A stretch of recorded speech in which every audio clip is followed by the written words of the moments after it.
Sub inspector हूँ और मैं मध्य प्रदेश शासन द्वारा चलाए जा रहे मुस्कान अभियान के अंतर्गत आप लोगों को जागरूक करने के लिए यहाँ उपस्थित हुई हूँ।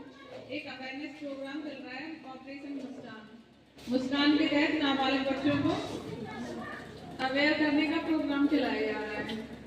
तो आपने देखा होगा कि यहाँ से अच्छा आ गया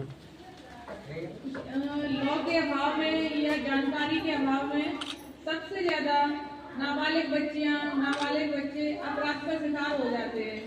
अपराध का शिकार अगर नाबालिग बच्ची है वो भी अपराध का शिकार हो सकती है और जो नाबालिग मेड है वो भी अपराध का शिकार हो सकता है। कभी कभार आपने देखा होगा न्यूज़पेपर वगैरह में, सोशल मीडिया में आप लोग बहुत यूज करते हो कि 15 साल की लड़की को कोई बहला फुसला कर अपने साथ ले गया, 15 साल के बच्चे को कोई बहला फुसला कर अपने साथ ले गया, बच्ची को कहीं बेच दिया, किसी दलदल में ढकेल दिया गलत काम करने के लिए, बच्चे को किडनैप करके ले गए और फिर उससे बाल मजदूरी करवा रहे हैं।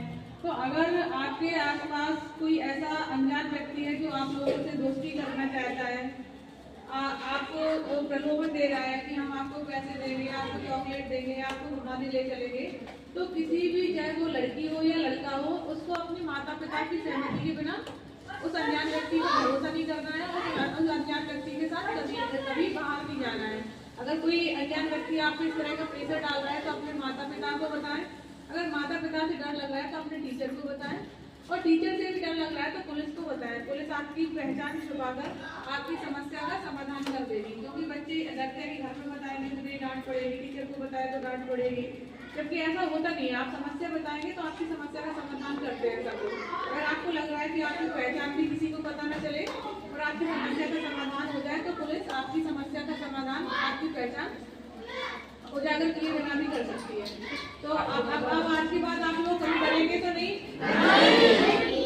तो सबसे पहले आप इसको बताएंगे अगर आपके साथ कोई घटना ऐसा कोई अज्ञात व्यक्ति दोस्ती करना चाहता है अपने मम्मी पापा को और मम्मी पापा से डर लग रहा है तो किसको बताएंगे?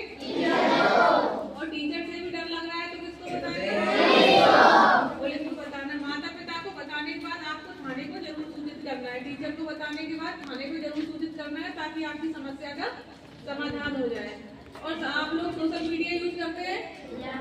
सोशल मीडिया में कौन कौन सी चीजें आती है? सोशल मीडिया का यूज किससे करते हैं? मोबाइल फोन से, टैबलेट से, कंप्यूटर से, लैपटॉप से। तो सोशल मीडिया के प्रकार क्या है? फेसबुक, इंस्टाग्राम, एक्स का यूज करते हैं आप लोग। तो वहाँ पे क्या होता है कि कोई अनजान व्यक्ति हमें फॉलो करने लगता है और हमारी पर्सनल इंफॉर्मेशन हमसे मांगने लगते हैं। हम अपने घर की इंफॉर्मेशन भी दे देते हैं, अपने घर के बारे में भी सारी बातें बता देते हैं।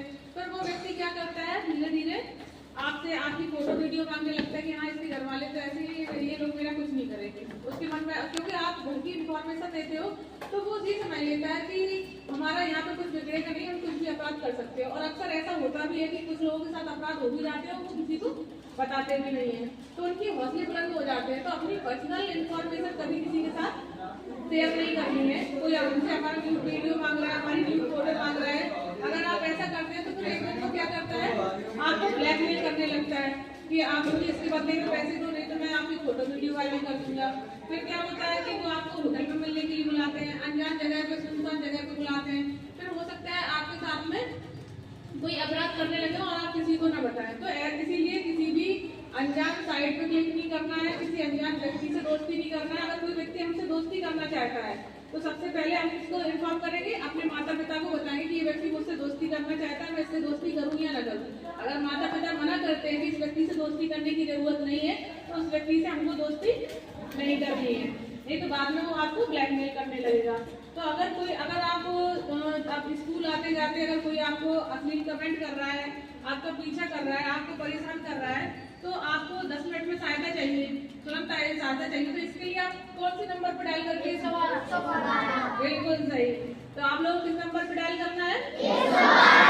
और अगर कोई फीमेल है, उसको कोई महिला संबंधी परेशानी है, उसका घर में भी शोषण हो रहा है, मारपीट हो रही है, उसके साथ में उसको न्याय नहीं मिल रहा है, कभी कभार बच्चों का घर में भी, जैसे कि बेटे को है तो पढ़ाएंगे, बेटी को है तो हम नहीं पढ़ाएंगे, और फिर कोई रिश्तेदारों में बेटी का शोषण करने लगता है, उसकी चीज से गलत फायदा उठाता है, क्योंकि उसके माता पिता बहुत स्ट्रिक्ट होते हैं और दूसरे व्यक्ति को इस चीज का पता होता है और फिर हमारा वो शोषण करने लगता है और डर के मारे हम अपने अपने माँ बाप को भी नहीं बताते।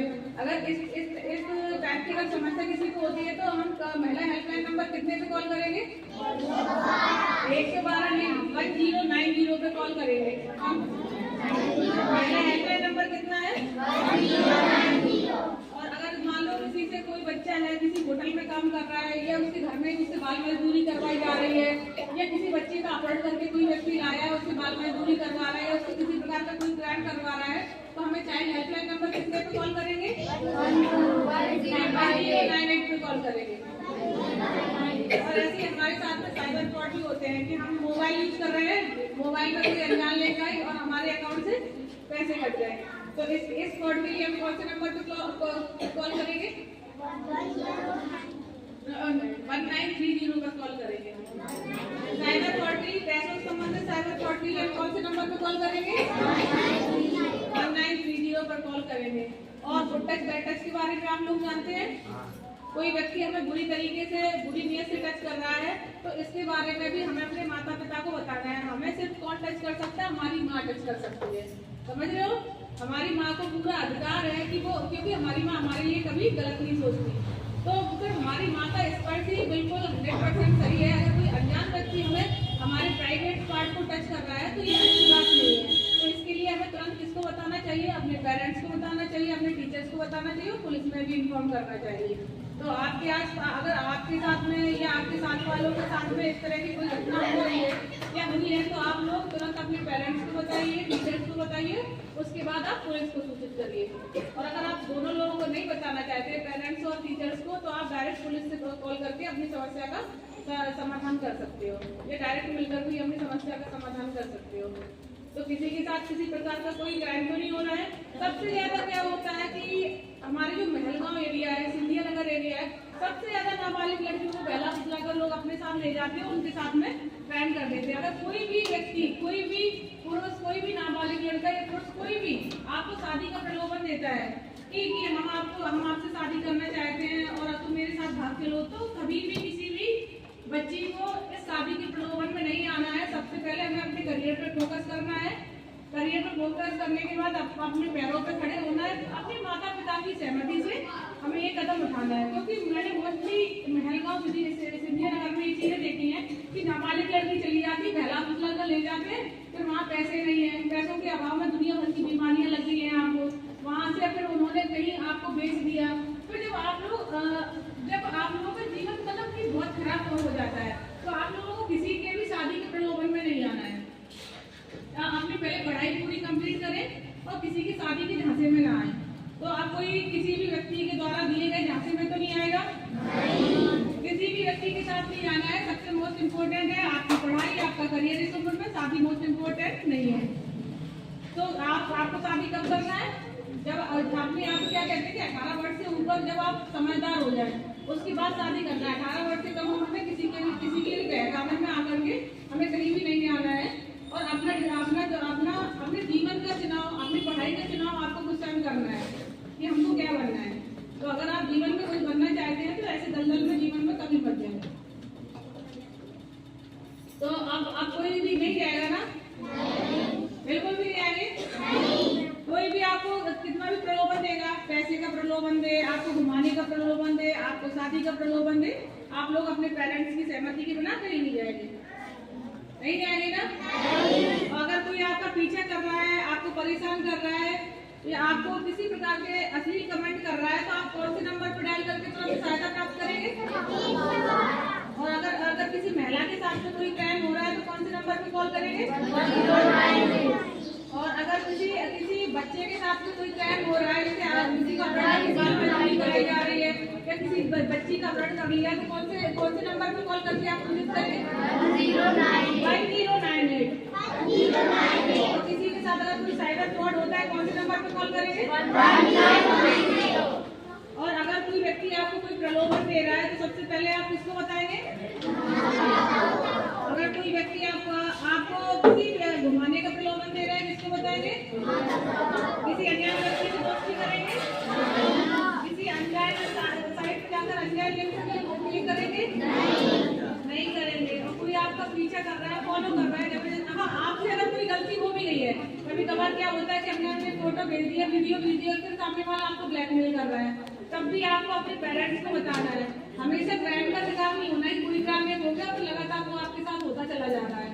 तो आपको ऐसी चीजों से बचना है। भले आपसे गलती हो गई है तब भी आप अपने पेरेंट्स को बताएंगे, अपने टीचर को बताएंगे, पुलिस को सूचित करेंगे ताकि आपको तुरंत सहायता दी जा सके। अगर आपसे ऐसी गलती हो भी रही है, क्योंकि गलतियां आप लोगों के समाज में इसलिए उपस्थित हुए कि जो वर्तमान में अपराध चल रहे हैं उनसे आप लोगों को अवेयर करना, ताकि आप इस टाइप के अपराध ना करें। अगर किसी से ऐसी गलती हो भी गई है तो आप पुलिस को सूचित करके अपराधी के ऊपर कार्रवाई करवा सकते हैं। तो आपको अब किसी के प्रलोभन में आकर, किसी के बहकावे में आकर किसी के साथ कहीं जाने की आवश्यकता नहीं है और अपराधी के ऊपर कार्रवाई करवाने की आवश्यकता है। पुलिस आपकी सुरक्षा के लिए है और अपराधियों को दंड देने के लिए है। धन्यवाद।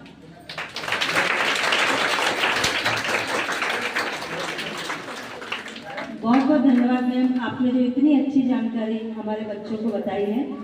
और बच्चों ने अभी मैं भी अपने एनजीओ के माध्यम से बताती रहती हूँ ये चीज़। अभी एक 4 साल की बच्ची का रेप हुआ है, सबको पता ही है ना। तो मैम के माध्यम से मैम बहुत अच्छा काम कर रही है। और मैम ने जो आपको जानकारी दी है, जैसे कि मैम ने कहा कि पुलिस से आप डरते हो, तो डरता वो है जो गलत काम करता है। तो आप लोगों ने कोई गलत काम किया ही नहीं तो डरोगे क्यों, है ना। तो हमें नहीं डरना है, पुलिस हमारे मित्र है। तो आपको जो भी आपके साथ हुआ हो या ना हुआ हो, या कोई भी आपके आस पड़ोस में कोई लड़का या कोई आपके घर में भी ऐसा हो सकता है, चाचा ताऊ में भी बोलते भाई है, लेकिन हमें किसी पे विश्वास नहीं करना। जो भी बात हो आप हमसे बोलोगे और हम मैम को बताएंगे। डायरेक्ट भी आप बताइए, मैडम ने नंबर आप सब लोगों को। तो हमें ये चीज़ का ध्यान रखना है। जो भी चीज़ हो, आपको बहुत अच्छी जानकारी दी है, मैं भी ये जानकारी देती रहती हूँ, क्योंकि खास करके लड़कियों को। और मेरा कहना है कि हर माता पिता अपने लड़कों को सबसे पहले ये शिक्षा दें कि हमें एक लड़की की किस तरह से इज्जत और किस तरह से सम्मान करना चाहिए। तो क्राइम होगा ही नहीं, क्योंकि अगर क्राइम होता है उसके बाद पता चलता है, अगर किसी लड़के ने क्राइम किया उसको सजा मिलेगी फांसी की, तो क्या उसके माता पिता को चीज़ अच्छा लगेगा? नहीं लगेगा। तो माँ को भी मैं बताना चाहती हूँ कि अपने बेटों को बचपन से ही, छोटे से ही अच्छी शिक्षा दें, अच्छे संस्कार दें कि हमें दूसरे की बहन बेटियों की किस तरह से इज्जत करनी चाहिए। तो मैं चाहूँगी हर जगह ये चीज़ पता चले। बहुत बहुत धन्यवाद आपका।